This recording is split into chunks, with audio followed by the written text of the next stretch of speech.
They laughed at her, mocked her clothes, her accent, her life. But what happens when the girl they all look down on decides she's done being quiet?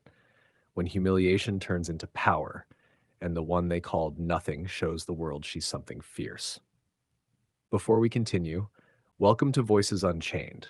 If you believe in courage, in standing tall no matter what the world says, take a moment to like this video, subscribe, and drop your location in the comments. Let's see just how far Sharon's story travels. Her name was Sharon Carter, 17 years old, the daughter of two struggling farmers who lived miles from the nearest paved road. Her mornings began before sunrise, pulling on muddy boots, helping her father load sacks of feed, her breath fogging in the cold dawn air. She worked beside her mother collecting eggs, washing her hands in rainwater before sprinting off to catch the only bus that passed her way. She didn't come from wealth or style or privilege. Her clothes were faded. Her shoes had more patches than fabric. And yet, behind those tired eyes was a mind sharper than most. When her old school shut down due to financial struggles, her parents scraped together every coin they could find, selling an old cow, skipping meals, just to send her to a better school. She understood what that meant. Every class she attended was a sacrifice, every test a prayer from home, so she never complained, never fought. She stayed invisible, believing hard work would speak louder than anything else. But sometimes silence isn't protection, it's an invitation for cruelty.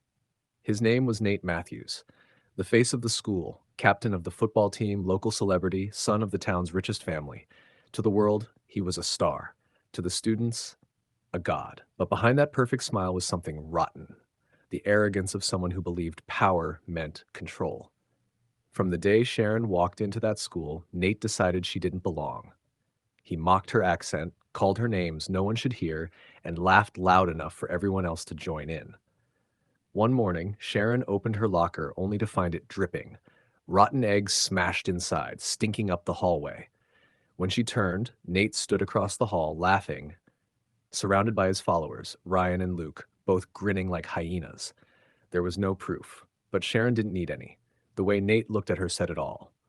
Still, she swallowed her pride. She remembered her parents' voices. "Don't get in trouble, baby. Keep your head down. Focus on your books." So she stayed quiet, day after day, until one Friday afternoon, silence broke. The bell had just rung. Teachers were in a meeting. Students lingered. The perfect time for Nate to play God again. Sharon stood by her locker, tucking her notebooks neatly into her bag. The halls buzzed faintly with chatter and the echo of sneakers on tile.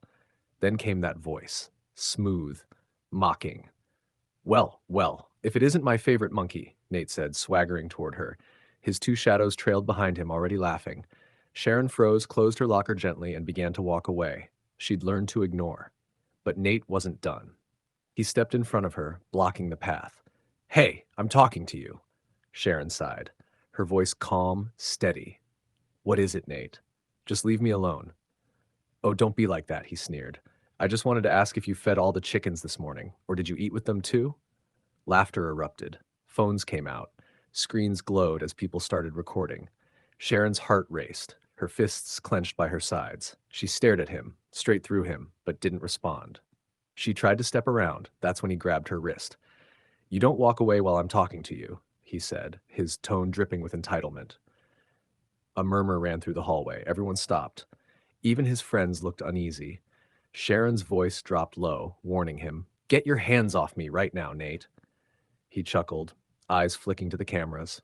"Or what, ape? What are you gonna do?" And that was the moment something snapped inside her. All those years of silence, all those nights replaying his words, it all rose to the surface. She'd made two promises in her life, one to her parents, never to get in trouble, the other to herself, never to let anyone make her feel small. One of those promises was about to break. Nate tightened his grip, pulling her closer. His arrogance was met with the calmest look she'd ever worn. Then, in one explosive motion, Sharon twisted her wrist free, turned, and used her shoulder to throw him off balance. The sound of his back hitting the floor echoed through the hall. Gasps, screams. Phones zoomed in. Before Nate could react, she knelt low, grabbed his wrist, and flipped him, pinning him face down with a move that came straight from years of farm strength and grit. Nate struggled. "Stop! Stop! I'm sorry." he yelled, face red, voice breaking. Sharon's breathing was steady, almost peaceful. This is for everyone you've bullied, for every person you called less than you. She twisted his arm slightly, just enough for him to yelp, and then released him. The hallway fell silent. No one moved. Even his followers stood frozen, their smirks gone. Sharon rose, dusted off her hands, and picked up her bag. As she walked away, the whispers turned into cheers, quiet at first, then growing louder. Go, Sharon! She finally did it! Did you see that? Every phone in that hall caught the moment. Every eye followed her, not with pity, but with awe. Before we go on, if you're still watching, hit that like button and tell us where you're tuning in from. Because Sharon's story isn't just hers, it's every story of someone who's been mocked, underestimated, and pushed to the edge. It's proof that even the quietest voice carries thunder when pushed too far. By the next morning, the video had spread like wildfire. Hundreds of shares, comments flooding in. That farm girl's a hero. About time someone shut him down. Nate Matthews, the golden boy of Hillcrest High, became the town's cautionary tale overnight. The principal summoned him before first period. By noon, he was suspended indefinitely pending a disciplinary hearing. His father stormed into the school demanding answers, but even he couldn't silence what the cameras had already captured. His teammates distanced themselves. Sponsors pulled back from the football program. Teachers who once excused his behavior now looked the other way. In just 24 hours, the empire Nate built on arrogance collapsed.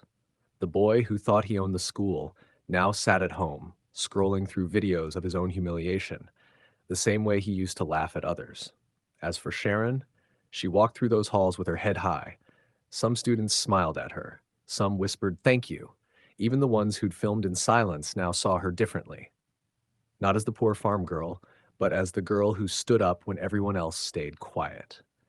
Strength isn't always loud. Sometimes it's the hand that stills instead of striking back.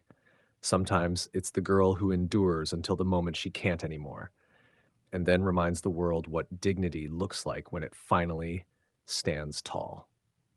Sharon Carter didn't fight to be famous. She fought because enough was enough. And when the world watched her take a stand, they didn't just see a girl defending herself. They saw every person who'd ever been told they weren't enough rise with her. Her story became a reminder that respect isn't bought and silence isn't weakness, and that those who build their power on the pain of others always fall hardest when the truth comes for them. Because you can humiliate a person for a moment, but courage echoes forever. If this story inspired you, don't scroll past it.